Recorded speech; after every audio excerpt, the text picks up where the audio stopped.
मनुष्य जीवन को सफल सार्थक चरितार्थ करने के लिए पुराण के माध्यम से जो भी समाधान दिया गया है उसके ऊपर चिंतन मनन कर रहे हैं। हमारे साथ पूज्य स्वामी जी महाराज, भक्त मंडली, मातृशक्ति, साधक, जिज्ञासु, मुमुक्षु जन। कल आप लोग श्रवण कर रहे थे, जो शरीर है बहुत ही घृण्य है, लेकिन इस प्रकार की बुद्धि नहीं बन पाती, क्योंकि शरीर को तो व्यक्ति और संवारना चाहता है, शरीर को और सुंदर बनाना चाहता है। शरीर को सुंदर बनाने के लिए अनेक प्रकार की कृत्रिम चीजें हैं।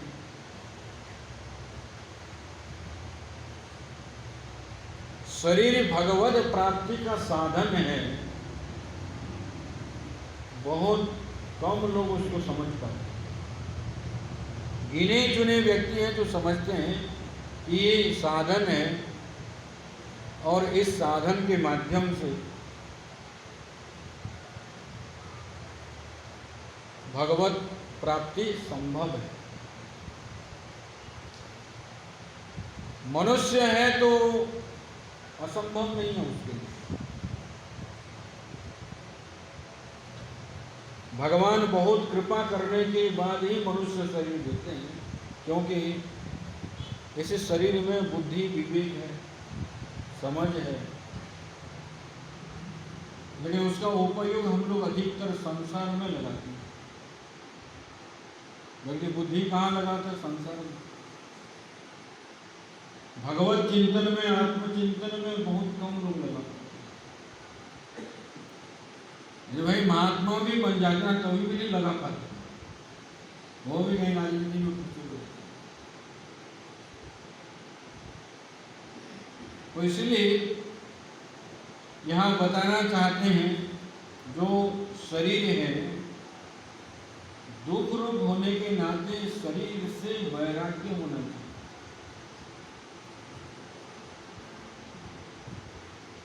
हर संसार से नहीं, जो शरीर है, क्योंकि शरीर में जो मेरा भाव, मैं भाव बना हुआ है, जब तक दूर नहीं होगा तो परमात्मा के साथ मेरा भाव बन ही नहीं सकता। संसार में जो मन है बटा हुआ है, कुछ तो पत्नी के पास है, कुछ बच्चों के पास है, कुछ मित्रों के पास है, कुछ मकान दुकान में है, कहीं सब जगह मन फैला हुआ है। फैले हुए मन को विवेक के द्वारा समेट करके आत्मा में स्थापित करना, भगवान में स्थापित करना, यही बुद्धि का कार्य है। ये बुद्धि का कार्य है। जैसे आप सुन लीजिए, कोई लड़की है, मायके में जब रहती है तो माता पिता को अपना मानती है, घर को मेरा घर। लेकिन जब उसकी शादी हो जाती है, घर में जो मेरा भाव था वो शिथिल हो जाता है। मैं तो कहीं भी जाएगी तो घर में आएगी, अभी ससुराल में जाने के बाद घर आएगी क्या? और उनको तो लगेगा तो पढ़ा है, इसको छोड़ दिया मैं। अच्छा, कभी आप विचार करके देखो, कितने भी भाइयों के साथ आपका प्रेम होता है,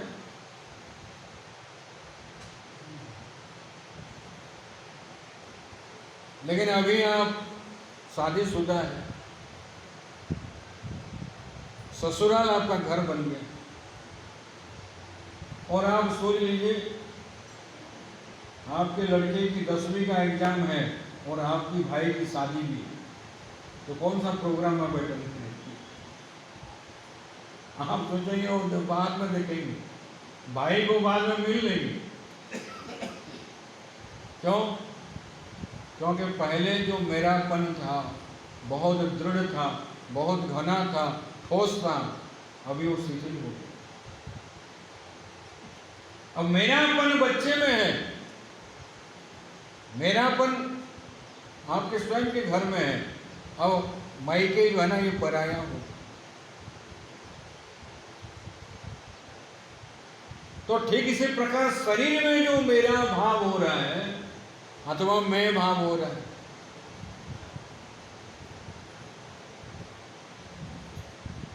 और ये यदि छूट जाए और भगवान में मेरा भाव हो,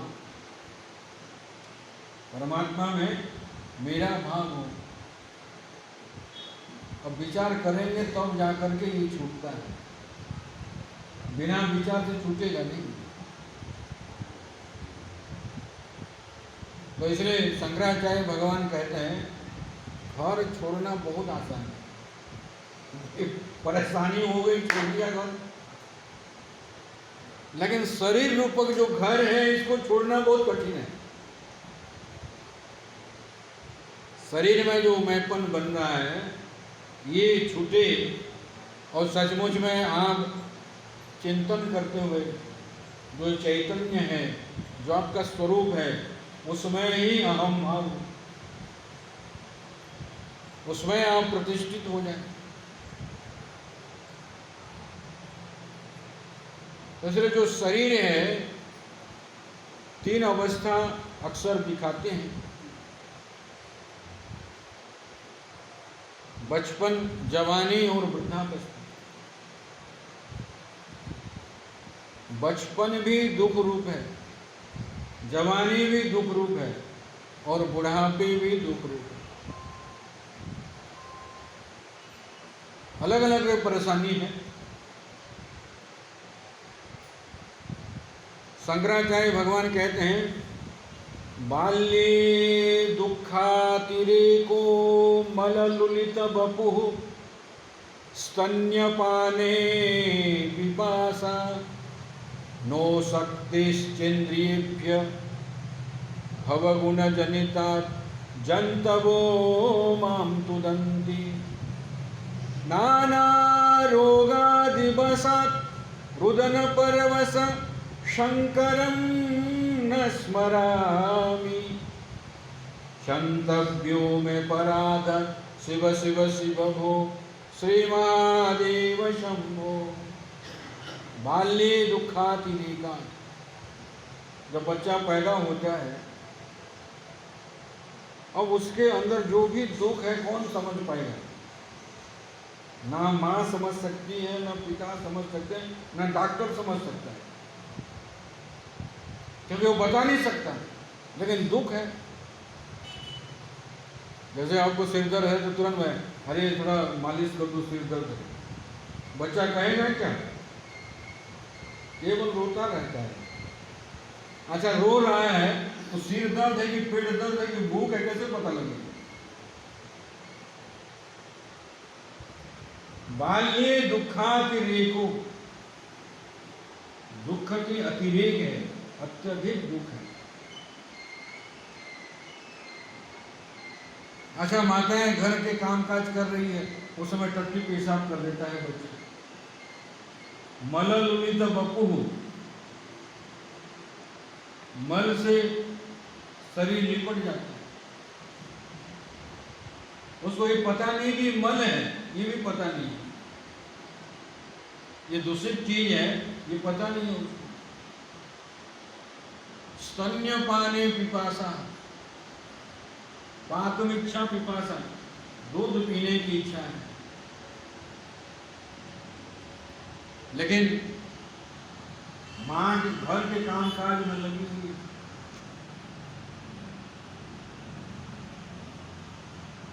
तो वो दुख होगा कि नहीं होगा? आपको भूख लग रही है, पीने की इच्छा बढ़ रही है, तो भूख बर्दाश्त नहीं करके केवल रोता रहता। बाल्ये दुखातिरेको मललुलित बपुः स्तन्यपाने पिपासा। नो शक्तिश्चेन्द्रियेभ्यो भवगुण जनिताद जंतवो माम तुदंती। कहते हैं मक्खी काट ली, मच्छर काट ली, कुछ भी,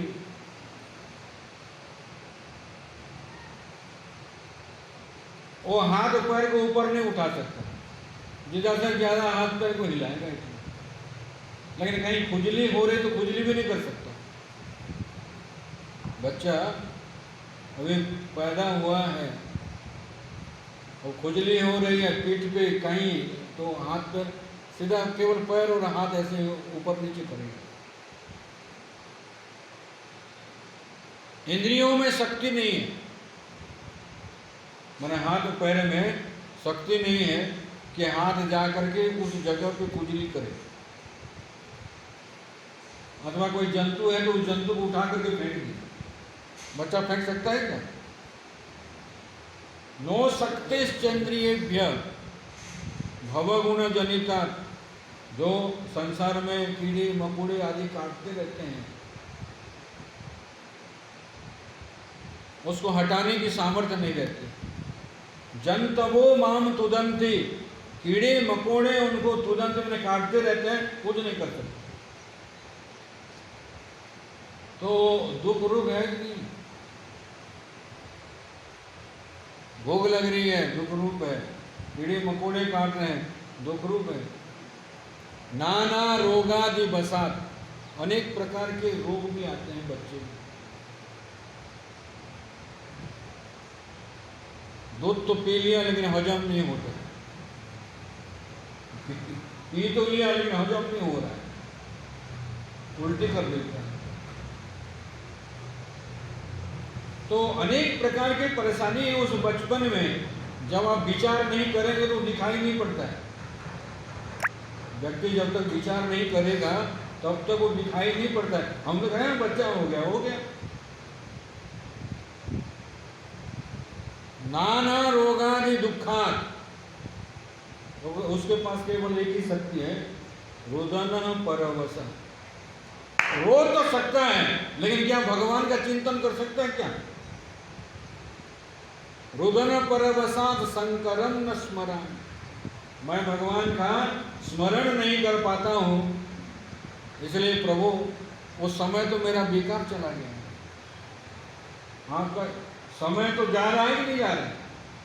बचपन में भी जो समय है वो भी समय है, लेकिन वो समय व्यर्थ चला गया, मैं आपका चिंतन नहीं करता।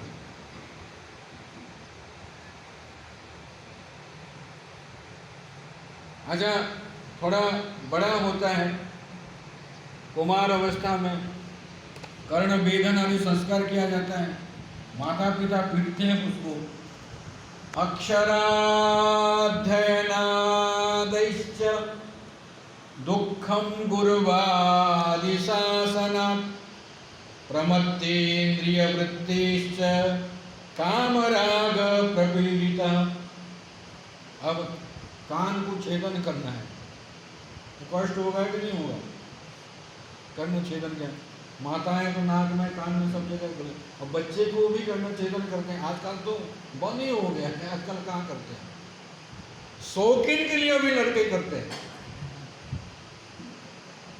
मैंने आजकल शौक है, लेकिन पहले एक संस्कार था। कर्णवेदन संस्कार जब करते हैं तो कुछ विकारें हैं जो शरीर में आने वाले हैं, वो नष्ट हो जाते हैं। अच्छा, लड़के की इच्छा है कि कान छेदो, मैंने करते हैं, इच्छा नहीं है, लेकिन कर्णवेदन संस्कार किया जाता है। अच्छा, पढ़ने के लिए जाएगा तो गुरु डांटते हैं, पीटते हैं, और डांटने पीटने से सुख होगा कि दुख होगा? कहते हैं गुरुवादि शासना, गुरु अपने अनुशासन में रखना चाहते हैं तो उसमें कष्ट होता है, अनेक प्रकार के दुख है। आप अक्षर अध्ययन करते हैं, यहाँ कहते हैं अक्षराध्ययनादिश्च, पढ़ने में कोई रुचि नहीं रखता है तो जोर जबरदस्ती पढ़ाना पड़ता है। अब कुछ चाक नहीं तो खा लेता, बच्चा है, वो फिर आप 2 थप्पड़ लगा देंगे उसको, खाने की चीज़ है क्या ये? तो बचपन में कष्ट है कि नहीं है? हम लोग विचार नहीं करते। देखो शास्त्रों में कितने विचार किया गया है। अब ये सारी चीज वेद व्यास जी समाधि के माध्यम से दिख करके लिखे हैं। क्या क्या परेशानी उस अवस्था में होती है, क्या क्या कष्ट झेलना पड़ता है, और फिर जवानी में जब आ जाता है तो फिर काम क्रोध लोभ मोह सब उसके ऊपर आ जाता है। काम भी है, क्रोध भी है, लोभ भी है, मोह भी है।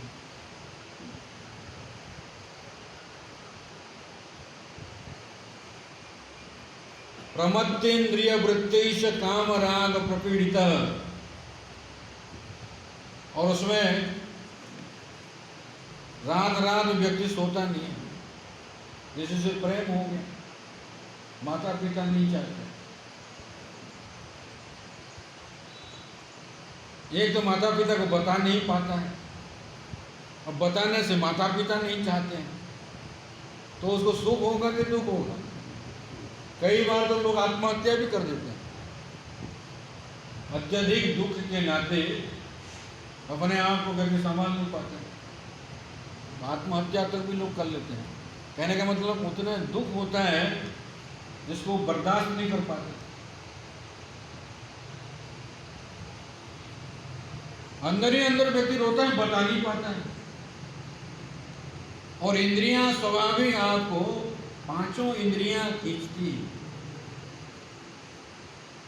बाहर 5 इंद्रियां खींचती रहती है। देखना भी चाहते हैं, सुनना भी चाहते हैं, खाना पीना भी चाहते हैं, स्पर्श करना भी चाहते हैं, सुंदर वस्त्र पहनना चाहते हैं, सुंदर सुंदर सुगंधी लेना चाहते हैं। 5 इंद्रियां आपको जो है ना बाहर खींची देती। अच्छा, तो ये तो एक चीज है। और फिर जवानी में पैसा कैसे कमाना है? घर में यदि आप पैसा लेकर के ना आए तो माता पिता खुश होंगे क्या? इतना बड़ा हो गया, सयाना हो गया, अभी भी घर में बैठा हुआ, घर वाले डांट रहे हैं, अब इंटरव्यू भी दे रहा है लेकिन नौकरी भी नहीं मिल रही।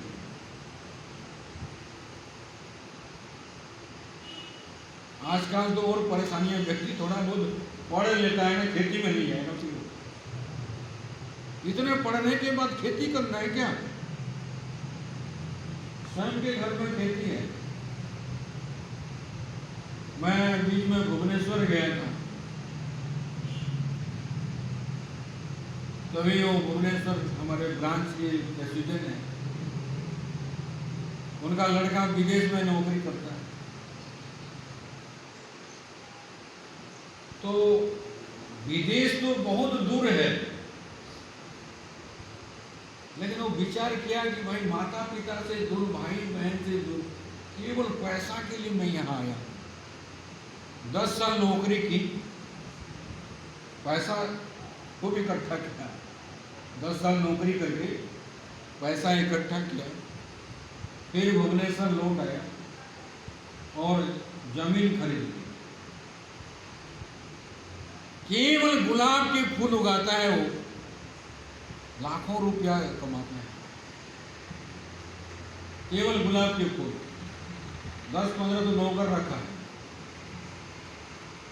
मेरे को दिखाने के लिए लेके गया था, स्वामी जी एक दिन चलो देख करके। मैं गया, मैं भी देख करके हैरान, 50 वैरायटी गुलाब के फूल। कहा कि स्वामी जी मुझे, मैं विदेश गया था लेकिन पैसा भी खूब कमाया, और कमा सकता था, लेकिन विचार किया माता पिता की सेवा यदि मैं नहीं कर पाऊंगा तो ये पैसा किस काम का? प्रेम से थोड़ा बैठ करके भाव का आदान प्रदान यदि मैं माता पिता के साथ नहीं कर पाऊँ तो पैसा के लेकर के क्या करूँगा? हाँ, उनके माता पिता भी उनको संस्कार दिए थे, बचपन से वो लोग आश्रम से जुड़े हुए थे। अभी भी ब्रांच के प्रेसिडेंट ही है उसके पिताजी। तो कहने का अभिप्राय, उस समय पैसा की भी आवश्यकता पड़ती है। जब जवानी में आप आ जाते हैं, शादी वादी आपकी हो जाती है, तो खाली हाथ ना माता पिता आपको पसंद करे ना पत्नी पसंद करे, और पैसा के लिए खूब मारामारी न चलती है। और पैसा के चक्कर में व्यक्ति गलत रास्ता भी अपना लेता है कभी कभी। तो क्या सुख रूप है क्या? अब यहां कहते हैं ये दुख रूप है।